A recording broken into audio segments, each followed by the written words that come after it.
के कारण सारा कुल का कुल नरक का अधिकारी बन जाता है। इतना ही नहीं, उनके पितरों को भी अधोगति प्राप्त होती है। कुलक्षये प्रणश्यन्ति कुलक धर्मा सनातना धर्मे नष्टे कुलम कृतस्सनम अधर्मो अभिभवत्युत अधर्मा अभिभवात् कृष्ण प्रदुष्यन्ति कुल स्त्रिय स्त्रीषु दुष्टासु वाषणे चायते वर्ण संकर। ये सब जानते हुए भी मैं युद्ध करूं? ये कैसे हो सकता है? मैं कुलघाती होने का पाप स्वयं अपने हाथों अपने माथे पर कैसे लिखूं? इसलिए मैं युद्ध नहीं करूंगा। मैं युद्ध नहीं करूंगा। इससे तो अच्छा है कि मैं कमंडल लेकर घर घर भिक्षा मांगता फिरूं। वाह अर्जुन, कितने सुंदर विचार हैं। मैं युद्ध नहीं करूंगा, मैं भिक्षा मांग लूंगा। हे अर्जुन, यह बात कोई वीर नहीं, केवल एक कायर कर सकता है।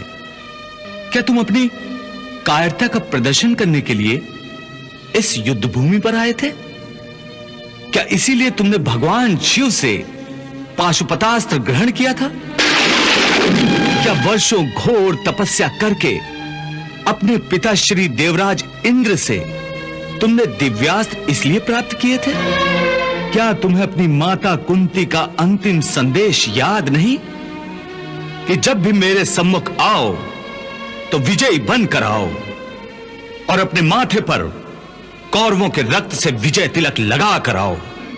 हे अर्जुन, याद रखो, अपनी माता के उस वचन को निभाने की जिम्मेदारी तुम पर है। इसलिए अपने हृदय की तुच्छ दुर्बलता को त्याग कर क्षत्रियों की भांति युद्ध करो, क्योंकि क्षत्रियों का धर्म है युद्ध करना। हे मधुसूदन, मैं भी जानता हूं कि मैं क्षत्रिय हूं, युद्ध करना मेरा धर्म है। परंतु इस युद्ध भूमि में युद्धाभिलाषी इस स्वजन समूह को देखकर मेरा शरीर ढीला पड़ रहा है, मेरी आत्मा कांप रही है, मेरा गला सूख रहा है। परस्पर विरोधी विचारों के आक्रमण से मेरी मति भ्रमित हो गई है। इस दुविधा के कारण मुझे मेरा मार्ग स्पष्ट दिखाई नहीं दे रहा है। हे कृष्ण, तुम मेरे गुरु हो, भगवान हो, मैं तुम्हारी शरण में आया हूं। अब तुम ही मेरा मार्गदर्शन करो, मुझे रास्ता बताओ, क्या उचित है और क्या अनुचित।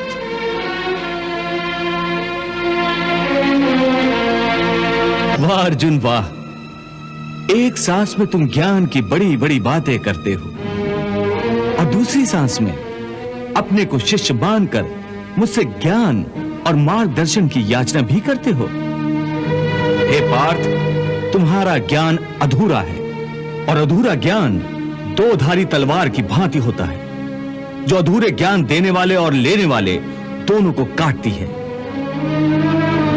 इसलिए सबसे पहले तुम्हें इस घातक तलवार को छोड़ना होगा, ना कि अपने गांडीव को। परंतु तुम तो उल्टा ही काम कर रहे हो। तुम्हारे हाथ में अधूरे ज्ञान की तलवार है और तुमने अपना गांडीव नीचे छोड़ दिया है। हे केशव, मैं क्या करूं? मेरा मन और मस्तिष्क उस धर्म कांटे की भांति डोल रहा है, जिसके दोनों पलड़ों में बराबर बराबर मात्रा में ज्ञान और अज्ञान दोनों रखा हुआ है। इसी दोराहे पर खड़ा हुआ मैं आपकी शरण में आया हूं। मुझे एक गुरु की भांति रास्ता दिखाओ माधव, रास्ता दिखाओ। हे अर्जुन, तुम इस समय ना केवल इस युद्ध भूमि की मध्य रेखा पर खड़े हो, बल्कि तुम्हारी बुद्धि भी जीवन और मृत्यु की मध्य रेखा पर अटकी हुई है। इसलिए तुम अपने कर्तव्य और अपने धर्म से भाग रहे हो।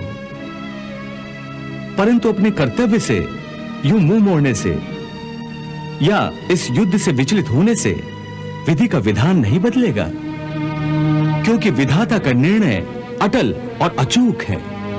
तुम क्या समझते हो तुम्हारे नहीं मारने से ये सब नहीं मरेंगे? नहीं अर्जुन, नहीं। तुम इन्हें नहीं मारोगे तब भी ये मरेंगे, क्योंकि इनके प्रारब्ध ने इनकी मृत्यु का समय, दिन और क्षण तो पहले से ही निश्चित कर दिया है। उसी विधान के अनुसार मैं तो इन्हें पहले ही मार चुका हूं। तुम तो केवल माध्यम मात्र हो। तुम्हारे माध्यम से मैं इन सब का वध करना चाहता हूं।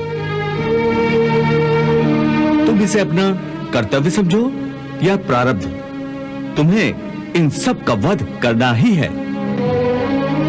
मैं क्या करूं मधुसूदन? अपने मन को कैसे मारूं? अपनी भावनाओं को अपने ही पैरों तले कैसे रौंद डालूं?